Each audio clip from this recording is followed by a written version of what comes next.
একটা নারী হয়ে, একটা মা হয়ে কিভাবে একটা অল্প বয়স্ক নারীকে বিক্রয় করার জন্য, তাও প্রতি তলায় পোস্ট কোয়ার্টারে বিক্রয় করার জন্য সেই সুদূর কুষ্টিয়া থেকে তাকে কিভাবে যশোর রেল স্টেশনে নিয়ে আসলো, এবং যশোর রেল স্টেশনে তাদের চক্রে দুইজন মহিলা এবং একজন পুরুষ তাকে কিভাবে কনভার্ট করতে, কিভাবে বিক্রির চেষ্টা করতেছে বা কিভাবে তাকে নিয়ে আসছে, সেই পরিপূর্ণ ঘটনাটা সেই মেয়ের মুখ থেকে তুলে ধরবো ইনশাল্লাহ।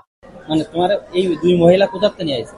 ওই শীতে ওই যে নিয়ে এসে কি বলে নিয়ে এসে কাজ করে দিবা চাইছে। কাজ খুঁজে? তারপরে কইছে কি তোমার কাজ দিয়ে দিবানি, ভালো একটা তোমার বাইরে মাদ্রাসা ভর্তি করে দিবানি, পড়ালেখা করাবানি, আর ওই জায়গায় থাই হইলে। তাই এখন আমি জানি না ওরা ভালো পথে নিবি না খারাপ পথে নিবি। এর সঙ্গে খারাপ পথে নিয়ে যাবে, একজন বাঁচাইছে। তোমারে খারাপ পথে নিয়ে যাবে? একজন বাঁচাইছে, একটা মহিলা বিটা বাঁচাইছে। আর 2-3টা মহিলারা সবাই মিলে বাঁচাইছে। 2-3টা মহিলারা সবাই মিলে বাঁচাইছে, তাই তো?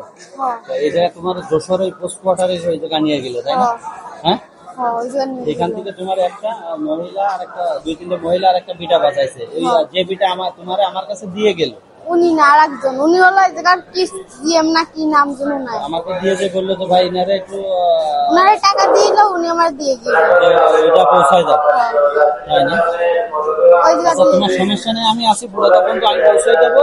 এবং রোগের দিয়ে মানে তোমার বাঁচানোর দায়িত্ব, তোমার খারাপ করার দায়িত্ব আমাদের, ঠিক আছে?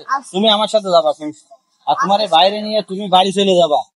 তোমার হচ্ছে গিয়ে পৃথিবীর কেউ বললি কোনো কথা শুনবা না, কারোর কথা শুনবা না, শুধু বাসায় থাকবা, বাসায় কাজ করে খাবা, ঠিক আছে? কারোর কথা শুনে কোনো জায়গায় যাবা না, ঠিক আছে? এতক্ষণ পর্যন্ত মেয়েটার মুখ থেকে তো আপনার শুনতেই পারলেন। আর আমি ওই মহিলা দুইটাকে পর্যবেক্ষণ করার জন্য মেয়ের থেকে একটু দূরে এসে দাঁড়িয়ে তাদের দিকে প্রখর দৃষ্টি রাখার চেষ্টা করলাম, যে তারা মেয়েদের সাথে কি করে, কি ব্যবহার করে, কি কথা বলে। এরকম দেখতে দেখতে একটা সময় তারা বুঝতে পারে যে আমি তাদেরকে ফলো করতেছি। তারা এটা আস্ত করতে পেরে যে কোনো দিকে তারা সরে চলে যায়, লুকিয়ে পড়ে। আসলে একজন নারী হয়ে কিভাবে আরেকজন নারীর, আরেকটা মেয়ের ক্ষতি করতে পারে, তার ইজ্জত কিছু টাকার বিনিময়ে বিক্রি করে দিতে পারে, স্বচক্ষে এই ঘটনা আমি না দেখলে আসলে আমি বিশ্বাসই করতে পারতাম না। আসলে দুনিয়া অল্প দিনের, স্বল্প দিনের, টাকা পয়সা, অর্থ করি, ধন সম্পদ সবই দুনিয়ায় থাকবে। আমি আর আপনি চলে যাব। আমার আপনার সাথে যাবে শুধুমাত্র ভালো কাজ, নেকামল আর মন্দ কাজগুলো।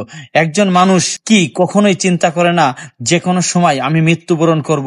আমি যে সমস্ত খারাপ কাজগুলো, গুনাহের কাজগুলো করতেছি, এর প্রত্যেকটা সেকেন্ডের, প্রত্যেকটা কাজের আমাকে হিসাব দিতে হবে আমার রবের সামনে। আপনারা দেখতে পাচ্ছেন তারা এদিক সেদিক ছোটাছুটি করতেছে। এমন মানুষ থেকে আপনারা নিজেরা সাবধান থাকবেন, অন্যদের সতর্ক করবেন। তার মুখ থেকেই শুনলেন পুরো ঘটনাটি। তারপরে আমি নিজেও সেদিন কুষ্টিয়ার উদ্দেশ্যে ট্রেনের অপেক্ষায় ছিলাম। আমি চিন্তা করলাম মেয়েটিকে নিয়ে সেই কুষ্টিয়ায় তার বোনের বাসা পর্যন্ত পৌঁছে দেওয়া যাক। তাই তাকে সঙ্গে করে তার সমস্ত খরচ খরচা এবং বিভিন্ন খাবার দিয়ে এবং টাকা দিয়ে তাকে ট্রেনে নিয়ে আলহামদুলিল্লাহ আমরা তার গন্তব্য স্থানে পৌঁছে দেওয়ার চেষ্টা করলাম। আল্লাহ পাক রব্বুল আলামিন এই সমস্ত মানুষ থেকে আমাদের মা বোনদেরকে হেফাজত করুক, সমাজকে হেফাজত করুক, দেশকে হেফাজত করুক।